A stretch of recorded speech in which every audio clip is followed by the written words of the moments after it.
Listening instructions. The listening test is about 30 minutes long and audio will be played once. There are 4 parts to the listening test. You will be given 10 minutes after the completion of the test to transfer answers to an answer sheet. Each part contains 10 questions with a total of 40 questions. Section 1. You will hear a conversation between a student and a saleswoman. First, you have some time to look at questions 1 to 10.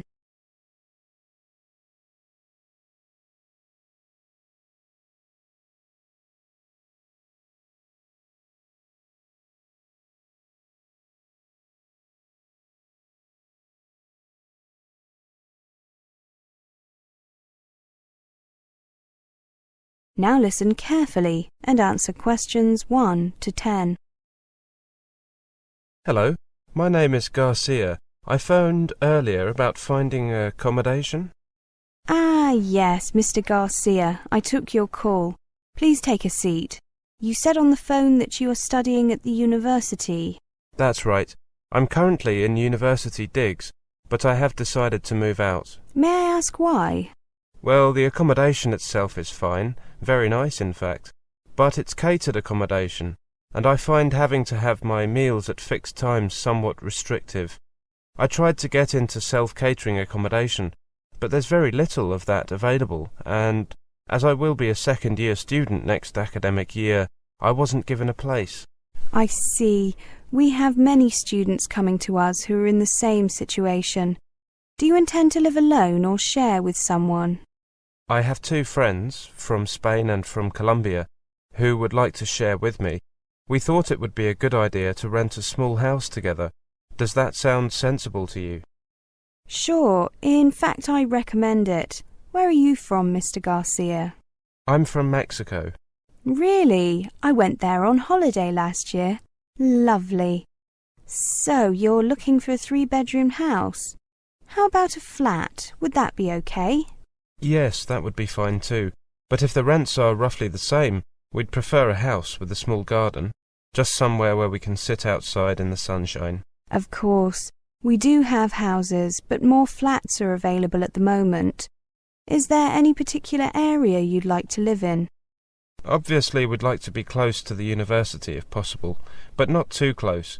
My experience is that people living in the proximity of the uni tend to get a lot of people dropping in.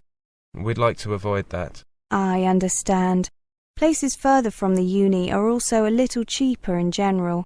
Before we go on, could I take down a few details? Of course. My full name is Manuel Garcia. I currently live at 35C Campus Lane.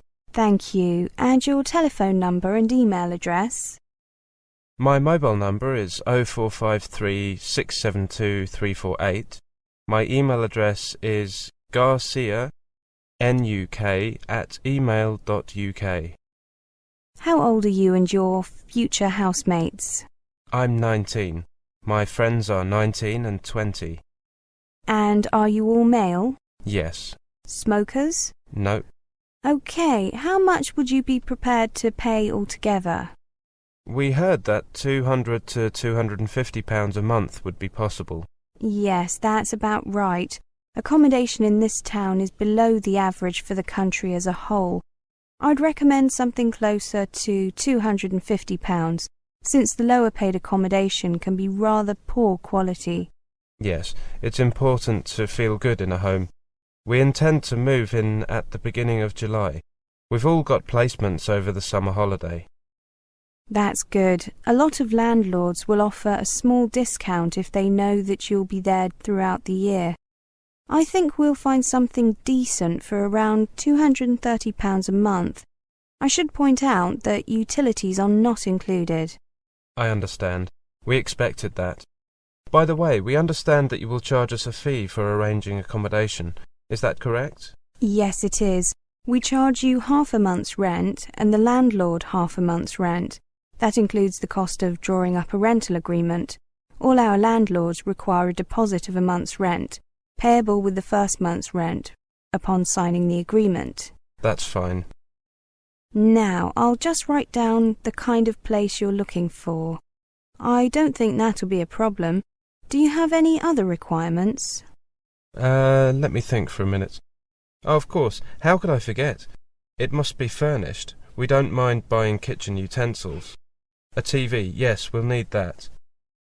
We don't need a video or DVD player. Oh, and a washing machine. That's essential, as is an internet connection. I presume all the accommodation you offer has a cooker. Yes, you don't have to worry about that. Do you prefer a bath or shower? We'd prefer to have a shower, but we're not fussy about that. Right then, I'll send you the details of 3 or 4 of the most suitable properties later today by email. Then you can let me know whether you'd like to see any of the properties or whether you'd prefer to see details of some others. Thank you for dropping by, Mr. Garcia. That is the end of section 1. You now have half a minute to check your answers.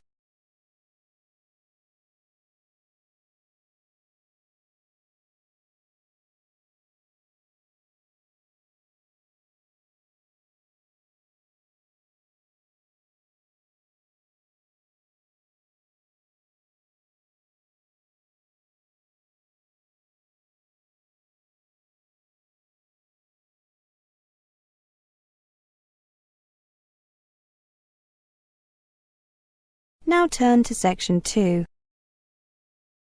Section 2. You will hear a conversation between an interviewer and an interviewee.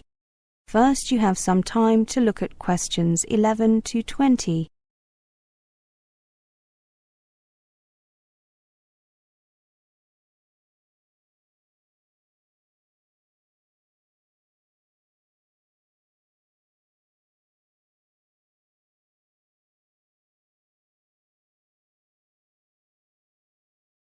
Now listen carefully and answer questions 11 to 20. What was your holiday location and how did you hear about it?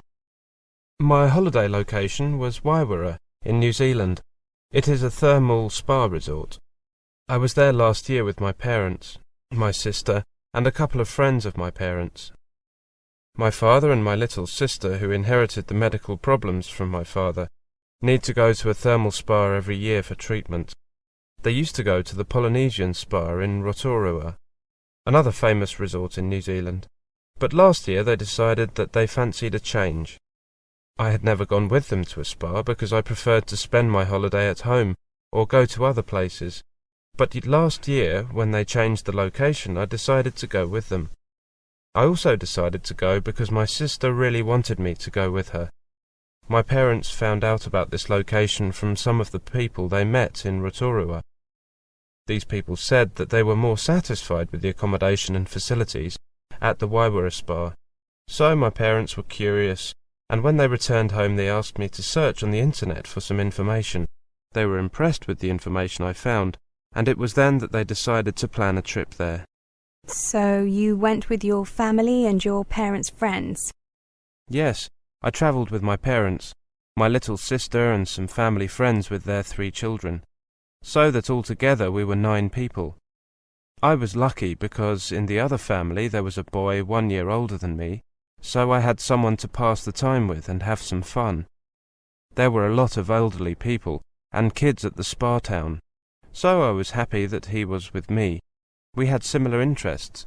It's good to be with someone with your own age when you're on holiday. How much time did you spend finding out information about this spa? I didn't spend so much time searching for the information, because the spa has a website that was easy to find. We wanted some more information that wasn't on the website, particularly about how to get there. But we went to a travel agency and they gave us the information that we didn't have, and made the reservations for all of us. Can you tell us the thing you like most at the spa? There were so many things that I liked there. I especially liked the accommodation. We stayed at the Wairara Holiday Inn, which is situated right on the beach. It offers spectacular sea views. I think that I'll never forget it. Were there any things that you were not satisfied with? I think that the bad side of this vacation was that there were so many old people and many children. Luckily there were some play areas for children, and they stayed there most of the time. How was your room? Did you have everything you needed? Yes, we had everything we needed. Everything was comfortable and the conditions were great, so I have nothing to complain about. Did you make any new friends? Are you still in touch? Everyone was very gentle and warm. They really made a good impression. When we needed some help, they were very helpful and I felt great. I'm still in touch with the son of my parents' friends. How did you spend your time? Did you participate in any recreational activities? I don't have any medical problems like my father and sister, but I still went to the thermal spa. There were a lot of recreational activities to enjoy if we wanted. For example, I played golf because there was a mini golf course. Basketball and volleyball were also available, but we couldn't get enough people together for 2 proper teams. I also went to swim and I also went scuba diving on the reef, not far from the hotel. There was a small group of us with an instructor. It was truly amazing. I cannot describe in words how I felt down there. It was like I was in paradise. That is the end of section 2. You now have half a minute to check your answers.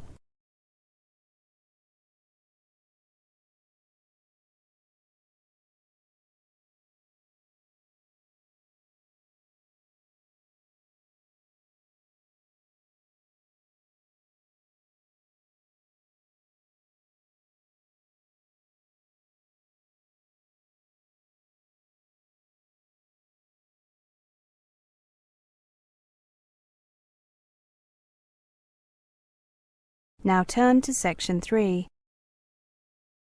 Section 3. You will hear a talk. First, you have some time to look at questions 21 to 30.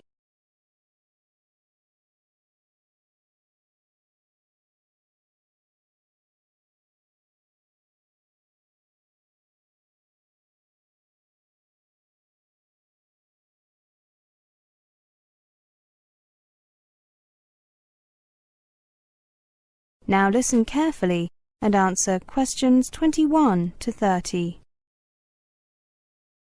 So you have all told me that you have been having difficulties with taking part in seminar discussions. I've invited you here to see if we can come up with some suggestions and solutions. Sometimes talking about these things can be helpful. Mika, you said that you think speaking and listening abilities are related. Yes, it was really difficult because basically I wasn't good at listening during discussions. You know, you need to understand what is going on, so if you miss some things that people say, it's very difficult to catch up with the topic. Also, when the tutor asked me a question, sometimes I couldn't understand the question and I was answering by making a guess about what he was asking. Usually, the result was that he said something like, "I think you didn't understand my question," which was quite embarrassing for me. Martina, have you personally had many difficulties taking part in discussions? Oh yes, definitely. Especially in the very beginning of the course. In terms of speaking, I think I feel that the students, when they talk in class, there is no end to the conversation. They sometimes talk continuously regardless of whether you raise a hand. However, they will usually stop and let you speak if you just interrupt someone. At the beginning, I think I was trying to adapt to this kind of environment or classroom chemistry. It was also difficult because of my language ability. At the beginning, students, especially native speaker students, well, their English is... Well, I don't need to comment about their English, but the speed and the fluency of their English made interaction or interruption, very difficult for students like me, like us, non-native speakers. One thing I learnt to try and do is to think and try to anticipate where the discussion might go, so that when, for example, they talk about something, like when they talk about, for example, how children think, I can get some ideas in my mind and then I can join in. Before, by the time I had collected all my thoughts and was ready to join in, the discussion had moved on. So basically, I think it requires you to think quickly and think ahead if you want to join in. Mikhail, have you done anything to try and improve and to participate in such discussions? I think I have. For example, now I have more discussions with my classmates outside the classroom and talk about them with some of the questions raised in the seminars. If you ask tutors about your concerns, they listen to you very carefully and they pay attention to the issue in future seminars. They also try to, how do you say it in English, catch your eye and see if you are ready to make a comment. If you are, they interrupt the native speakers and, what's the other idiom, give you the floor. That's it. Tutors are very good at accommodating all the people in the room, but you have to let them know you want to speak. Eye contact and body language can be useful. Martina, with regards to speaking in discussions, what advice would you give to another student coming to study in England? Be polite when you discuss something or argue something. Don't be aggressive. Just be polite and argue in a polite way. And if you say something wrong, just admit it. English students don't mind if you make a mistake, and you should admit it and then continue the argument or discussion. If I have a really good idea or previous knowledge about the subject under discussion, my view is respected. But if I don't have anything to say about the topic, that's not good. So I advise the students from overseas to be prepared and to be polite. It's a good chance for you to talk and share. Take it. Mika, what advice would you give to international students about how to prepare for discussion activities? If you want to improve your English abilities, it takes some time. You must be realistic. You cannot make a quick improvement easily. But what you can do immediately is to have enough knowledge on that subject. If you have enough knowledge, for example, if you know technical terms, there is a much higher probability that you will understand the content of the seminar. You can also help yourself by using your English outside seminars. If you make some friends from your seminar groups, you will also find that they like to discuss topics with you in the seminars. So that's the advice I would give. I agree with Martina about being prepared before the discussion.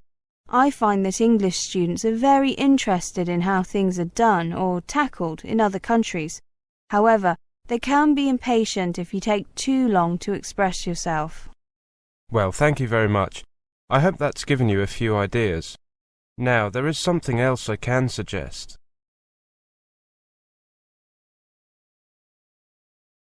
That is the end of section 3. You now have half a minute to check your answers.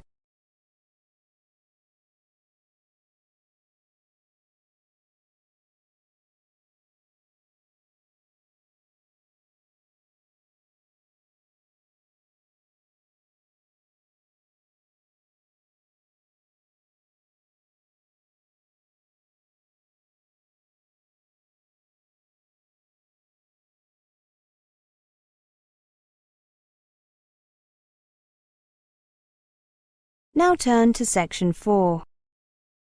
Section 4. You will hear a lecture about some useful information when you go to study overseas. First, you have some time to look at questions 31 to 40.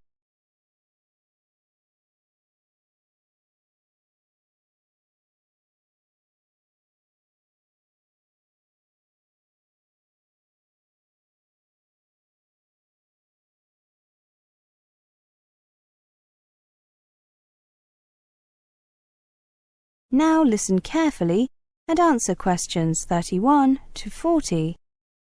Hello everybody and thank you for coming.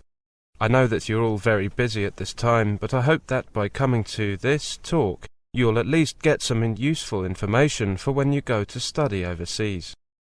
Well, today I want to talk about the effect of cultural background on learning style. That is, how a learner's culture might impact on his or her approach to study. I want to begin by looking at some basic cultural values and how these affect teaching and learning.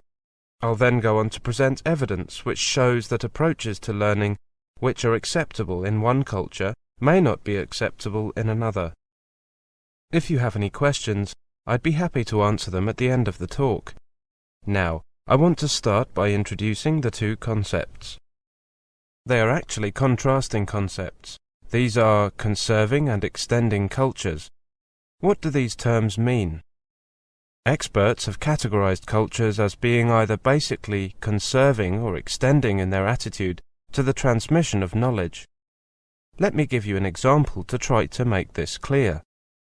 A good example of a conserving cultural attitude is demonstrated by most Arabic cultures. Here there is the requirement to learn the Holy Book, the Quran, by heart. This demands a huge effort of memorization, as you can imagine. The way the Quran is learnt impacts on the way other subjects are learnt generally.